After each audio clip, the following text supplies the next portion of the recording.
오늘 이 시간에는 한계를 돌파하는 기도의 능력, 한계를 돌파하는 기도의 능력이라는 제목으로 함께 은혜의 말씀을 나누도록 하겠습니다.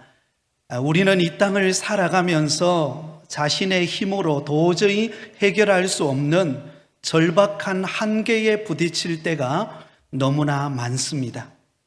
때로는 지식의 한계에 부딪히기도 하고, 때로는 물질의 한계에 부딪히기도 하고, 때로는 건강의 한계에 부딪히며 살아가기도 합니다. 어쩌면 이 세상을 살아가는 우리 모든 사람들에게 있어서 항상 어떤 한계에 부딪히며 갈등하며 살아가는 존재라고 말할 수 있을 것입니다. 그렇다면 이처럼 우리가 살아가면서 절박한 한계에 부딪힐 때 우리는 어떻게 그 문제를 풀어갈 수 있을까요? 오늘 우리가 읽었던 본문의 말씀에 보면 절박한 한계에 부딪혔던 한 인물을 우리에게 소개하고 있습니다. 그가 누구죠? 히스기야 왕입니다. 여러분, 그에게 찾아온 절박한 한계가 무엇입니까? 바로 병들어 죽게 되었다는 것입니다. 그것도 여러분, 하나님께서 직접 아모스의 아들 이사야 선지자를 히스기야 왕에게 보내어서 이렇게 말합니다. 너는 짐을 정리하라. 내가 죽고 살지 못할 것이다.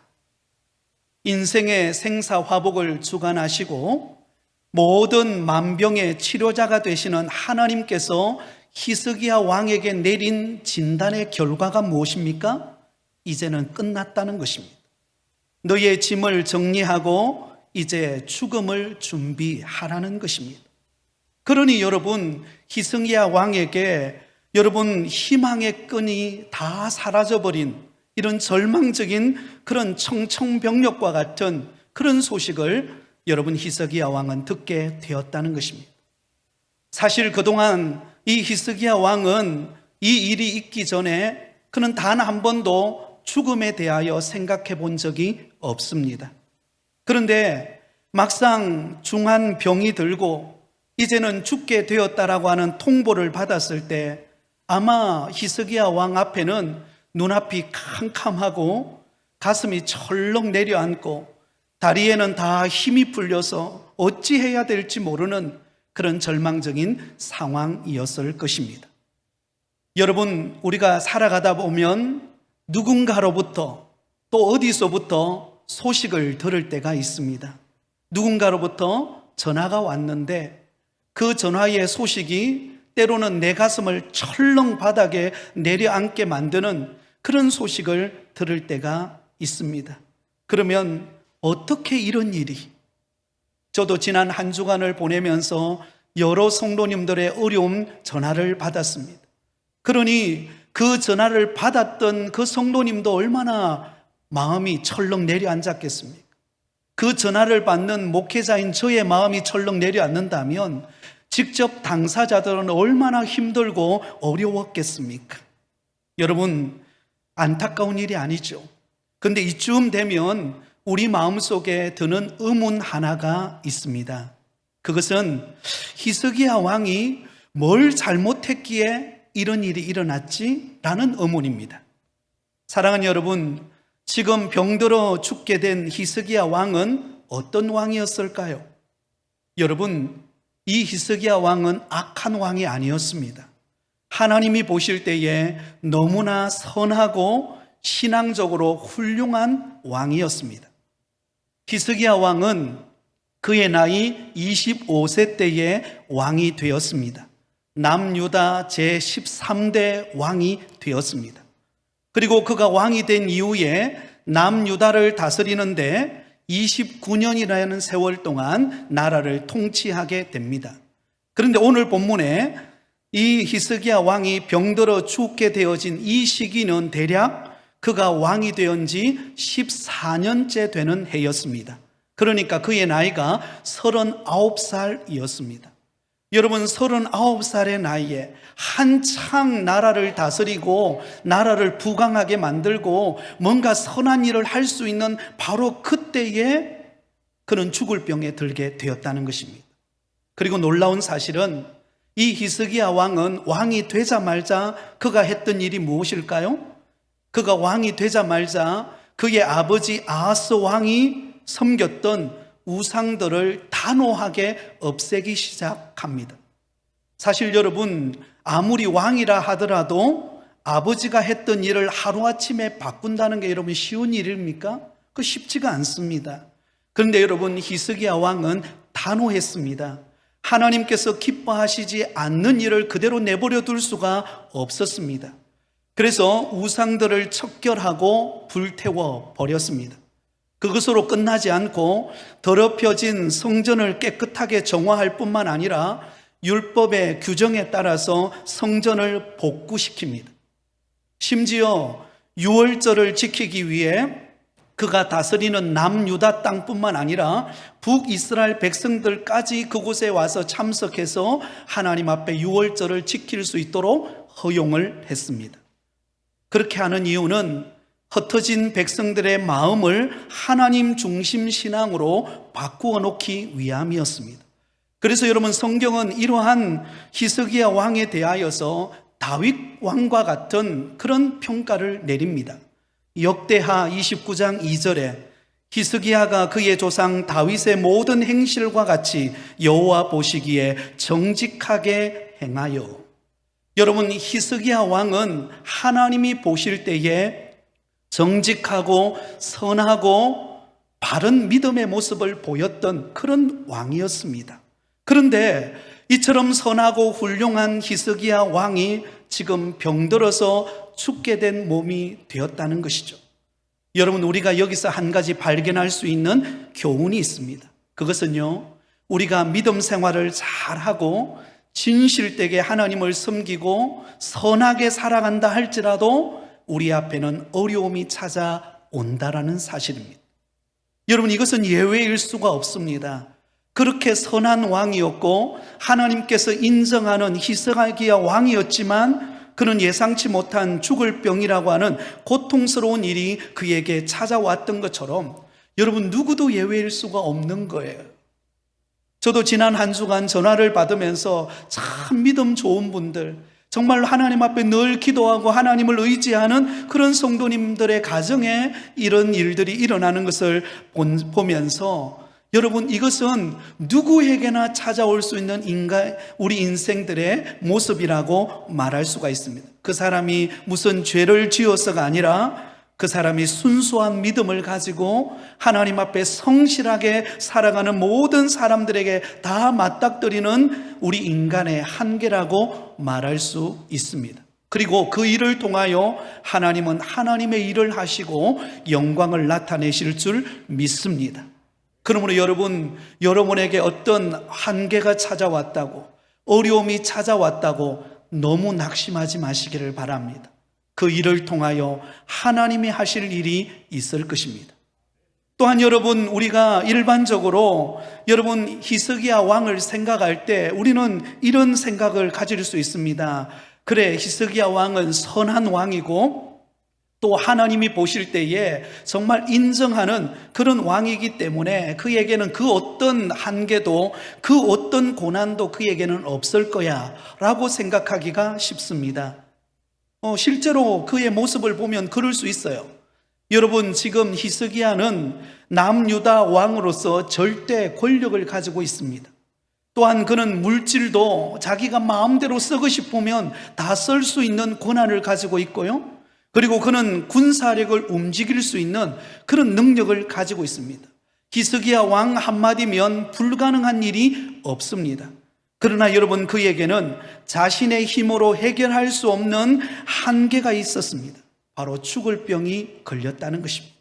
이것은 여러분, 히스기야 왕이 가지고 있는 권력으로도 물질로도 군사력으로도 해결할 수 없는 한계의 문제입니다. 여기서 또 하나 우리가 깨달을 수 있는 것은 무엇입니까? 여러분, 우리가 이 땅을 살아가는 모든 사람에게는요, 그 사람만이 겪는 어려움과 고통과 한계가 있다라는 거예요. 어떤 사람에게는 몸이 건강한데 물질의 한계가 있는 사람이 있습니다. 이 물질만 좀 있으면 내가 좀 뭔가 하고 싶은데 하지 못하는 경우들이 있다는 겁니다. 또한 어떤 사람은 물질은 있는데 몸이 약하여서 하지 못하는 경우들도 있습니다. 여러분, 아무 일도 없을 것 같고 저 사람은 참 평안할 것 같지만요, 막상 그 사람을 찾아가서 그 속내를 들어보면은요, 그 사람만이 가지고 있는, 그 가정만이 가지고 있는 어려움의 문제들이 산재해 있다는 것을 깨닫게 됩니다. 저는 많은 가정들을 신방하기 때문에 그것을 누구보다도 절실하게 잘 알고 있습니다. 그래서 어떤 집사님의 집에 신방을 갈 때, 아이고, 저 집사님은 뭐 여러 가지 여건적으로 보나, 또 환경적으로 보나, 뭐 자녀를 보나, 뭐 아무 문제가 없을 것 같아. 그런데 만나서 신방을 하고 기도 제목을 나누다 보면은요, 그 집사님이 가지고 있는 구구절절한, 이전에 정말 알지 못한 그 가슴 아픈 이야기들을 여러분 이야기하면서 기도 제목으로 삼는 것을 보게 됩니다. 여러분, 기억하시기 바랍니다. 우리는 모두는요, 우리만의, 여러분 가정만의 한계와 아픔과 시련을 안고 있다라는 사실입니다. 그런데 문제는 무엇입니까? 그런 한계에 부딪힐 때 우리가 어떻게 믿음으로 대처하는가가 중요한 것입니다. 우리가 어떻게 믿음으로 대처하느냐에 따라서 우리는 그 한계를 돌파할 수 있고, 아니면 그 한계 앞에 주저앉을 수 있다는 것입니다. 오늘 이 시간 예배드리는 우리 모든 성도님들은 오늘 우리가 믿음으로 대처하는 모습을 통하여 한계를 돌파하고 승리하는 믿음의 삶이 되시기를 예수님의 이름으로 축원드립니다. 자, 그러면 여러분, 우리 모두가 안고 있는, 여러분, 우리 모든 가정들, 모든 사람이 안고 있는 나만의 그 한계에 부딪힐 때 우리는 어떻게 그 문제를 풀어가야 할까요? 그것은 불가능이 없으신 하나님 앞에 나와 기도해야 한다라는 것입니다. 우리의 인생의 절박한 한계의 문제를 안고 하나님 앞으로 나와서 기도함으로 그 문제를 풀어가는 성도가 되시기를 바랍니다. 여러분, 히스기야 왕은 이제 더 이상 살 수 없다라고 하는, 이제는 그의 죽음이 그의 앞에 드리워지는 바로 그 순간에 그 말씀을 들었을 때 그가 했던 행동이 무엇입니까? 우리 다 함께 2절 말씀을 같이 읽겠습니다. 2절입니다. 히스기야가 낯을 벽으로 향하고 여호와께 기도하여 이르되. 여러분, 히스기야 왕은 이사야 선지자를 통하여서 죽을 병이 들어서 이제는 짐을 정리하고 죽음을 준비하라고 그렇게 하나님께서 말씀하셨습니다. 그 말씀을 들었을 때 여러분, 히스기야 왕은 절망할 수도 있고 낙심할 수도 있습니다. 아니면 원망을 퍼부을 수도 있습니다. 하나님, 저를 어떻게 이런 고통 가운데 저를 두십니까? 그래도 제가 하나님 앞에 뭐 잘못한 게 뭐가 있습니까? 제가 이렇게 죽을 병이 들 만큼 그렇게 내가 하나님 앞에 뭐 잘못한 것 있습니까? 도저히 이해가 안 됩니다 라고 하면서 하나님 앞에 원망을 쏟아놓을 수 있을 것입니다. 그러나 여러분, 히스기야 왕은 오늘 본문에 보면 절망과 낙심을 선택하지 않고 그는 기도를 선택합니다.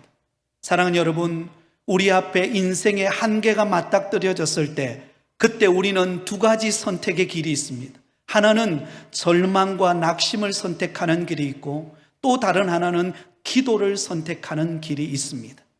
여러분, 절망과 낙심을 선택하면 지금은 내 마음에 그 쌓인 감정들을 풀어낼 수 있겠지만, 그러나 그 문제를 해결할 수는 없습니다. 그러나 여러분, 기도를 선택하고 하나님 앞에 기도의 자리로 나아갈 때 하나님께서 여러분에게 은혜를 베푸시는 것을 경험할 줄 믿습니다. 하나님을 믿는 성도들이 한계에 부딪힐 때, 고난이 다가오고 환난의 바람이 불고 내 힘으로는 도저히 해결할 수 없을 때, 그때 우리는 절망하고 낙심하고 염려하는 것이 아니라 기도하는 믿음의 성도가 되시기를 바랍니다. 그래서 여러분, 성경은 끊임없이 한계에 부딪히는 우리 성도들에게 기도할 것을 말씀하고 있습니다. 빌립보서 4장 6절과 7절에 우리가 잘 아는 말씀이죠. 아무것도 염려하지 말고 오직 모든 일에 기도와 간구로 너희 구할 것을 감사함으로 하나님께 아뢰라. 그리하면 모든 지각에 뛰어난 하나님의 평강이 그리스도 예수 안에서 너희 마음과 생각을 지키시리라. 여러분, 아무것도 염려하지 말고 어떻게 하라는 겁니까? 기도와 간구로 하나님 앞에 가지고 나와서 그 문제를 놓고 기도하라는 것입니다. 그러면 하나님께서 우리 마음에 평강을 주셔서 우리 마음을 지켜주신다는 겁니다. 여러분, 청청병력과 같은 소식을 듣고 우리 가정에 예상치 못한 환난과 고난과 시련의 아픔을 딱 당했을 때는요, 앞이 캄캄해서 아무것도 안 보입니다. 여러분, 그때 여러분, 우리는 하나님을 바라보면서 여러분 염려하기보다 하나님 앞에 기도하는 여러분 되시기를 바랍니다. 야고보서 5장 13절에 너희 중에 고난당하는 자가 있느냐? 그는 기도할 것이요. 고난당하는 자가 있느냐? 그는 어떻게 하라고요? 기도하라고 말씀하고 있습니다. 고난이라는 환난, 고난이라고 하는 한계에 부딪혔을 때에 우리의 힘으로는 해결할 수 없지만 하나님께 도움을 구하고 기도하면 하나님께서 그 고난을 돌파할 수 있는 은혜를 주신다는 겁니다. 야고보서 5장 14절에서 16절에 이렇게 또 말씀합니다. 너희 중에 병든 자가 있느냐? 그는 교회의 장로들을 청할 것이요 그들은 주의 이름으로 기름을 바르며 그를 위하여 기도할지니라. 믿음의 기도는 병든 자를 구원하리니 주께서 그를 일으키시리라. 혹시 죄를 범하였을지라도 사하심을 받으리라. 그러므로 너희 죄를 서로 고백하며 병이 낫기를 위하여 서로 기도하라. 의인의 간구는 역사하는 힘이 큼이니라. 한번 따라하겠습니다. 의인의 간구는 역사하는 힘이 큼이니라. 여러분, 너희 중에 병든 자가 있느냐? 그러면 여러분 장로들을 청하라는 겁니다. 목회자를 청하고 장로님들을 청하고 우리 안수님들, 안수집사님들, 권사님들을 청해서 함께 낫기를 위하여 기도하라는 것입니다. 그러면 하나님께서 도우시겠다라고 말씀합니다. 의인의 간구는 역사하는 힘이 크다라고 말씀하고 있습니다. 여러분, 히스기야라고 하는 이름의 뜻이 무엇일까요? 하나님이 힘을 주신다라는 뜻입니다. 히스기야라고 하는 이름의 뜻은 하나님이 힘을 주신다. 여러분, 지금 히스기야 왕은 절박한 한계에 부딪혀 있습니다. 그의 앞에는 죽음이 기다리고 있습니다. 그 절박한 한계 속에서 하나님이 힘 주실 것을 바라보면서 그는 기도하고 있다라는 것입니다. 이것이 소망이에요. 사랑하는 여러분, 여러분에게 어떤 고난과 시련과 아픔이 있습니까? 기도하시기 바랍니다. 하나님이 역사하실 것입니다. 저는 가끔씩 새벽에 기도하거나 아니면 가끔씩 여러분 낮에 목양실에서 사역을 열심히 하다가 한 번씩 본당에 올라와 보면 어떤 집사님, 어떤 권사님, 어떤 성도님들이 한없이 눈물 흘리면서 가슴을 치면서 간구하며 기도하는 그 소리를 들을 때가 있습니다. 그럴 때마다 저도 그 성도님을 보고 그 집사님을 보고 권사님을 보고 함께 기도하면서 함께 마음을 나눕니다. 그러면 제 마음에 그런 확신을 주세요. 하나님께서 저 집사님의 기도를 내가 듣고 있다. 내가 저 권사님의 기도를 내가 듣고 있다. 그리고 그 기도대로 반드시 이루실 것이다 라고 하는 확신을 제게 주시는 것을 자주자주 느끼게 됩니다. 사랑하는 성도 여러분, 우리가 내 힘으로 아무것도 할 수 없는 한계에 부딪힐 때 우리가 할 수 있는 유일한 희망이 무엇입니까? 하나님께 기도하는 것입니다. 하나님께 기도하면 하나님이 역사하실 줄 믿습니다. 자, 그렇다면 여러분, 히스기야 왕이 드린 기도는 어떤 기도였을까요? 그 첫 번째는 오직 주만 바라보는 기도입니다. 한번 따라하겠습니다. 오직 주만 바라보는 기도입니다. 자, 오늘 본문 2절을 보겠습니다. 히스기야가 낯을 벽으로 향하고 여호와께 기도하여 이르되. 자, 여러분, 여기 절박한 한계에 부딪힌 이제 죽음이 그의 앞에 기다리고 있는 그때 히스기야 왕은 하나님 앞에 기도할 때 어떻게 기도합니까? 낯을 벽으로 향하여 기도하고 있는 그의 모습을 우리에게 보여줍니다. 낯을 벽으로 향하여 기도한다라는 것은 무엇을 의미합니까? 다른 어떤 것을 바라보지 않고 전적으로 하나님만 바라보고 의지하며 기도하겠다라는 의지의 표현입니다. 여러분, 한번 상상해 보시기를 바랍니다. 지금 병들어 죽을 병에 걸려서 지금 사경을 헤매고 있는 히스기야 왕의 상태를 한번 상상해 보시기 바랍니다. 그는 중병에 걸려서 아마 거의 침상에서 일어날 수 없을 정도의 고통스러운 아픔을 지금 느끼고 있었을 것입니다. 아마 심지어는 기도할 기력조차도 없었을 것입니다. 그가 할 수 있는 것이라고는 겨우 누워서 그의 고개를 벽으로 향하는 것밖에 그가 할 게 없었을 겁니다. 아니면 그가 좀 일어날 수 있다면 일어나서 겨우 앉아서 무릎을 꿇고 벽을 향하여 힘이 없이 그냥 손을 들다가도 다 못 들어서 힘이 없이 겨우 그 벽을 향하고 있었을지 모르겠습니다. 그런데 그 벽을 향하여서 여러분, 히스기야 왕은 하나님 앞에 부르짖어 기도하고 있습니다. 히스기야 왕 앞에 그가 보이는 그 눈앞에 보이는 것은 두터운 벽이었을 것입니다. 그러나 그 벽 너머에는 뭐가 있습니까? 하나님의 임재가 나타나는 하나님의 성전이 보입니다.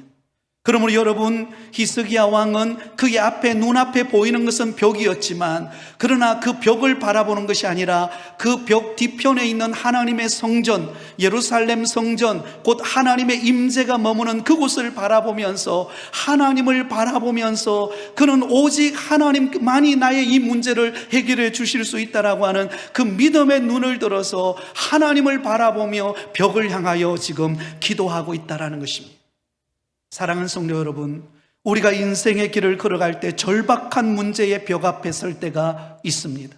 고난의 벽, 질병의 벽, 실패의 벽, 때로는 좌절의 벽. 여러분, 때로는 사업을 운영하다가 앞길이 딱 막혀서 어찌할 수 없는 환경이 우리 앞에 처해질 때가 있고, 때로는 육신의 질병이 찾아와서 내 힘으로는 도저히 해결할 수 없는 그런 아픔의 문제가 우리 앞에 맞닥뜨릴 때가 있습니다. 그때 여러분, 그 벽 뒤편에서 거하시는 하나님을 바라보며 기도하는 여러분 되시기를 바랍니다. 여러분, 야곱을 한번 생각해 보시기 바랍니다. 야곱은 자신의 가족들을 이끌고 밧단 아람 외삼촌 라반의 집을 떠나서 무려 20여 년 지난 세월을 보내면서 이제는 정든 그 고향 땅을 향하여 돌아올 때에 여러분, 이 야곱의 앞에 맞닥뜨린 한 개의 문제가 무엇이었을까요? 그것은 자신을 미워하고 그동안 20여 년 동안 자신을 죽이려고 했던 이 야곱을 죽이기 위하여 혈안이 되어 있었던 형 에서가 400명의 군사를 이끌고 지금 그를 향하여 달려오고 있다라고 하는 소식을 듣게 되었습니다. 그때 야곱이 어떻게 합니까?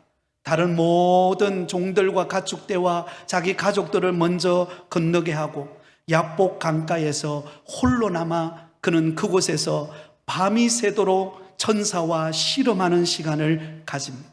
밤이 새도록 천사와 씨름하면서 그는 하나님을 바라보며 기도했습니다.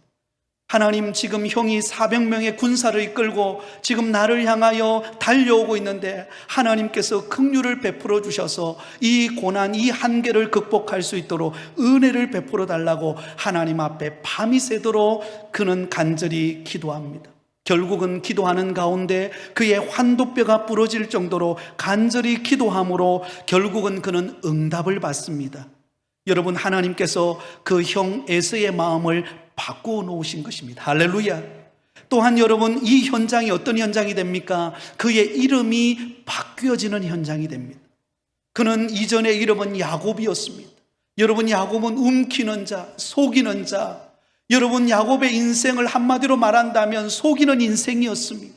어쩌면 자기 마음대로 한번 살아보려고 그렇게 속이는 인생을 살아왔습니다. 그러나 이제 그 인간 인생의 한계에 맞닥뜨렸을 때 더 이상 내 힘으로는 아무것도 할 수 없다라고 느끼는 그 순간 하나님 앞에 밤을 새면서 천사와 씨름하면서 하나님 앞에 매달렸을 때 여러분, 그의 이름이 바뀝니다.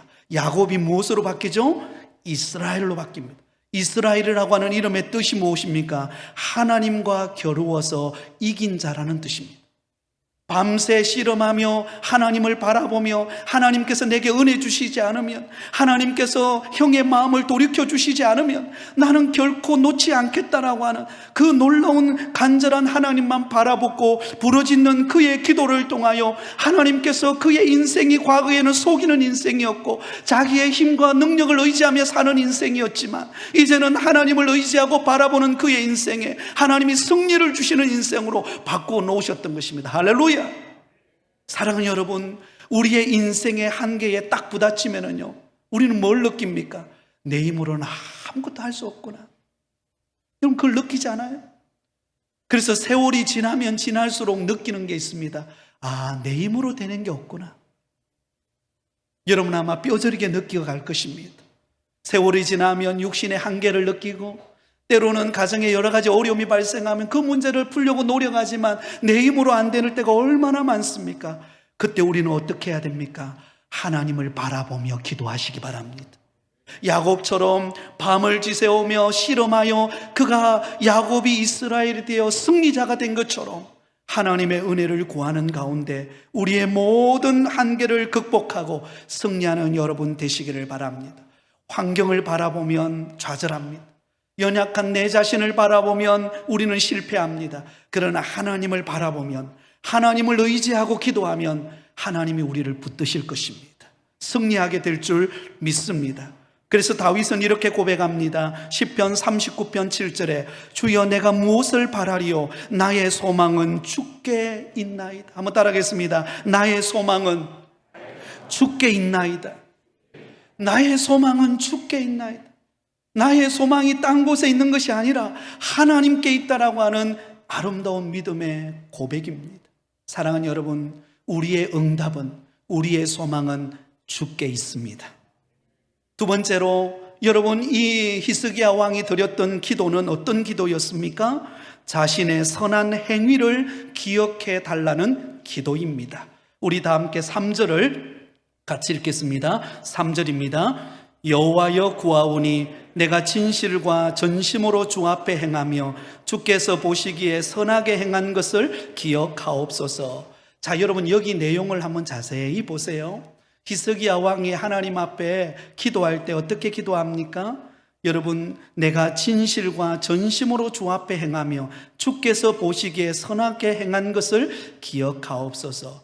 내가 그동안 선하게 행해왔던 삶을 기억해 달라고 기도하고 있습니다. 우리가 이것을 그냥 액면적으로만 보면 이 히스기야의 기도가 마치 자기의 의로움을 드러내는 기도가 아닌가라고 오해할 수 있습니다. 그러나 여러분, 결코 지금 히스기야의 이 기도의 내용은요, 자신의 의로움이나 자신의 교만을 드러내기 위한 기도가 아니에요. 오히려 그 반대입니다. 히스기야는 지금 주 앞에 행하며 선하게 행한 것을 기억해 달라고 하는 이 기도는요, 그가 평소에 하나님 앞에서 마음과 정성을 다하여 살아온 자신의 삶 자체를 하나님께서 긍휼히 여겨달라는 겸손의 기도인 것입니다. 여러분, 이런 기도는 누가 드릴 수 있을까요?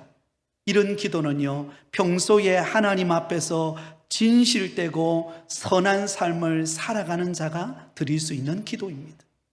여러분, 어떤 사람은 하나님 앞에 복을 달라고 기도하면서 평소에 자신의 삶은 자기 마음대로, 욕심대로, 그리고 자기 정욕대로 살아가면서 기도할 때는 복을 달라고 기도하는 사람이 있습니다. 그 복은요, 기복신앙이에요.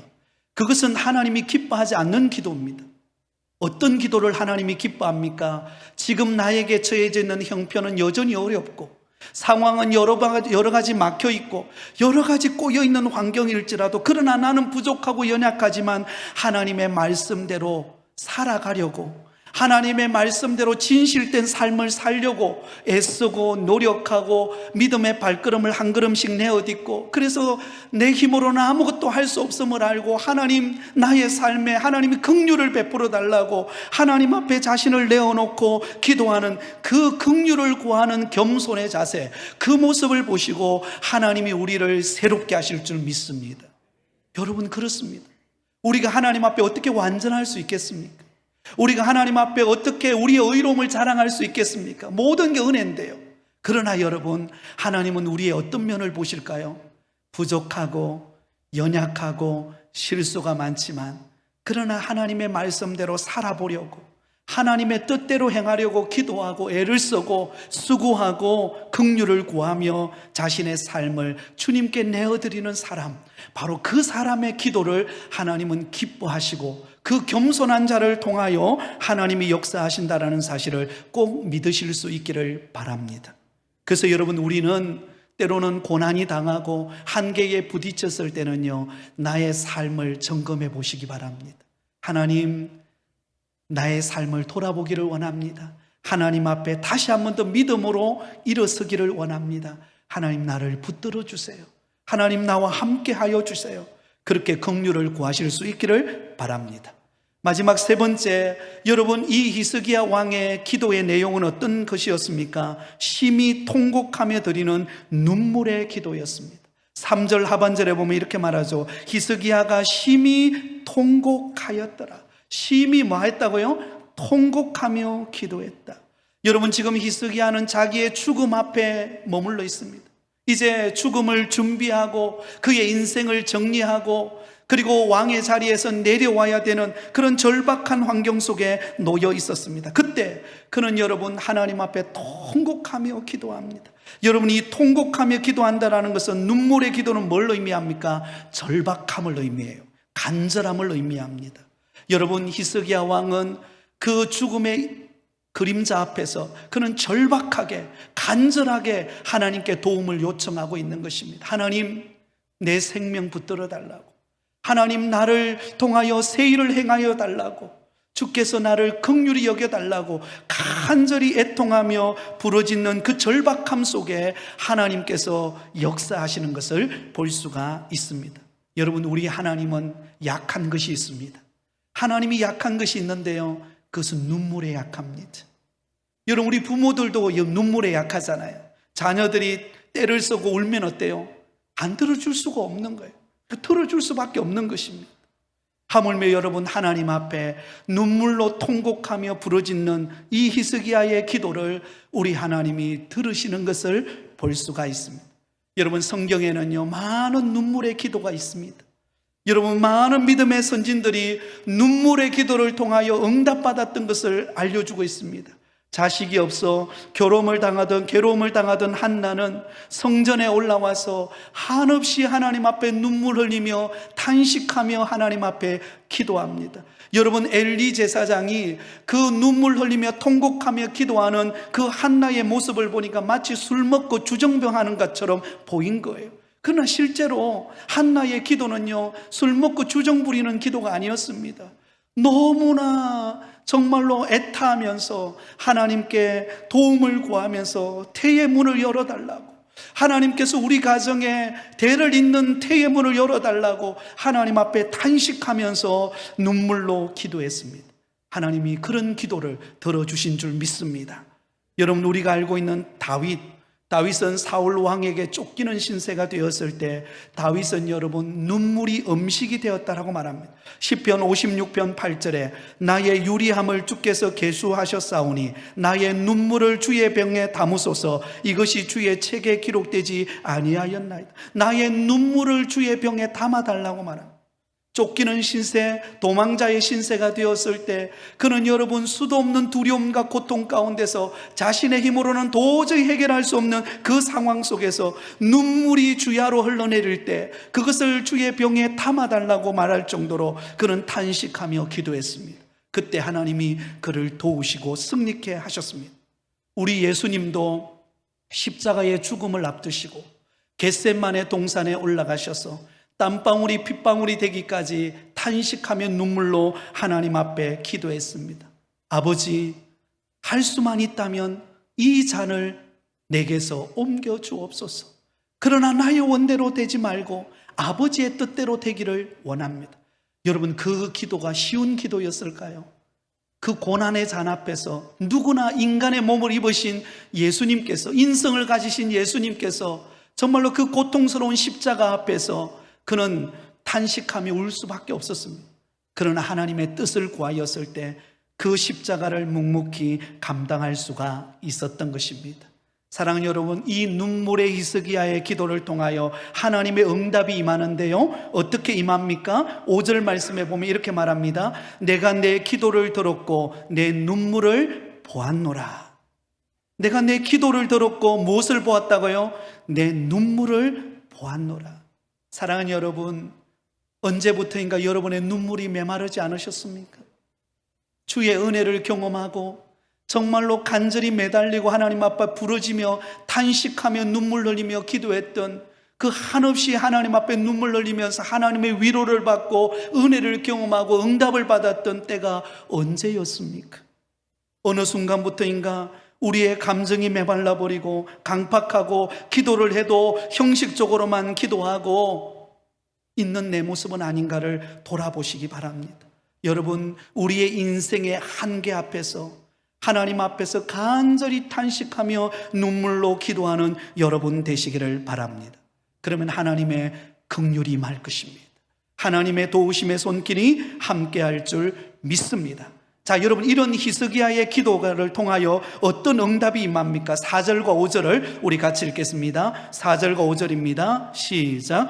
이사야가 성읍 가운데까지도 이르기 전에 여호와의 말씀이 그에게 임하여 이르시되 너는 돌아가서 내 백성의 주권자 히스기야에게 이르기를 왕의 조상 다윗의 하나님 여호와의 말씀이 내가 내 기도를 들었고 내 눈물을 보았노라. 내가 너를 낫게 하리니 네가 3일 만에 여호와의 성전에 올라가겠고. 할렐루야. 여러분, 하나님을 바라보고 자신의 선한 행실을 구하고 하나님 앞에 눈물로 탄식하며 기도할 때에 여러분 즉각적인 응답이 임하는 것을 볼 수가 있습니다. 여기 보면 이사야가 성읍 가운데까지도 이르기 전에, 이 말은 무슨 말입니까? 이사야 선지자가 성읍 가운데 이르기 전이라는 말은요, 그가 왕궁을 벗어나기도 전에 응답이 임했다는 것입니다. 여러분, 이 말씀을 저는 보면 묵상하면서 큰 은혜를 받았습니다. 마치 이와 같아요. 하나님께서 지금 히스기야 왕에게 너는 곧 죽을 것이니까 죽음을 준비하라고 말해놓고 하나님은 마치 히스기야 왕의 기도를 기다리고 있는 것과 같아요. 그러니까 히스기야 왕이 하나님 앞에 딱 기도하니까 무슨 일이 벌어져요? 그 기도가 끝나기도 전에, 그리고 이 이사야 선지자가 왕궁을 벗어나기도 전에 하나님이 바로 적극적으로 응답해 주십니다. 그러면서 이렇게 말하죠. 내가 내 기도를 들었고 내 눈물을 보았노라. 한번 따라하겠습니다. 내가 내 기도를 들었고 내 눈물을 보았노라. 여러분, 하나님께서 왜 히스기야 왕에 그렇게 여러분 네가 곧 죽을 테니까 죽음을 준비하라고 말했을까요? 하나님 아버지의 마음은 어떤 마음이었을까요? 히스기야 왕이 하나님을 의지하고 기도하는 것을 이 과정을 통하여 그에게 은혜 주시기 위하여 그런 과정을 허락하셨다는 것을 알 수가 있습니다. 사랑하는 성도 여러분, 우리의 인생의 한계의 절박함이 찾아왔을 때 하나님이 우리로 하여금 기도하라는 사인을 믿으시기 바랍니다. 하나님 앞에 기도하면 하나님이 도우실 것입니다. 그리고 응답이 임합니다. 마지막 6절과 7절을 같이 읽습니다. 시작. 내가 내 날에 15년을 더할 것이며 내가 너와 이성을 아수르 왕의 손에서 구원하고 내가 나를 위하여 또 내 종 다윗을 위함으로 이성을 보호하리라 하셨다 하라 하셨더라. 이사야가 이르되 무화과 반죽을 가져오라 하매 무리가 가져다가 그 상처에 놓으니 나으니라. 할렐루야. 무슨 일이 벌어집니까? 죽을 것을 명령받았던 그 히스기야 왕이요, 그의 생명이 15년 동안 연장이 됩니다. 그리고 끊임없이 괴롭혀오는 이 아수르 왕의 손에서 이스라엘 민족을 구하실 것을 약속합니다. 덤으로 복을 주시는 것을 볼 수가 있습니다. 그러므로 여러분, 말씀의 결론입니다. 사랑하는 성도 여러분, 우리의 인생의 한계에 맞닥뜨렸을 때, 내 힘으로 아무것도 할 수 없다 할 때 하나님을 의지하고 기도하시기 바랍니다. 그러면 하나님이 우리에게 반드시 응답하실 것입니다. 반드시 여러분에게 새로운 길을 여실 것입니다. 광야의, 여러분 사막의 길을, 광야의 새로운 역사를 일으키시는 은혜를 저와 여러분에게 주실 줄 믿습니다. 내일부터 우리는 2주간 동안 교회 부흥과 가족 축복을 위하여 우린 여름 특별 새벽 부흥의 기간을 가집니다. 여러분, 귀한 시간을 한번 내보시기 바랍니다. 하나님 앞에 기도하면서 나아가시기 바랍니다.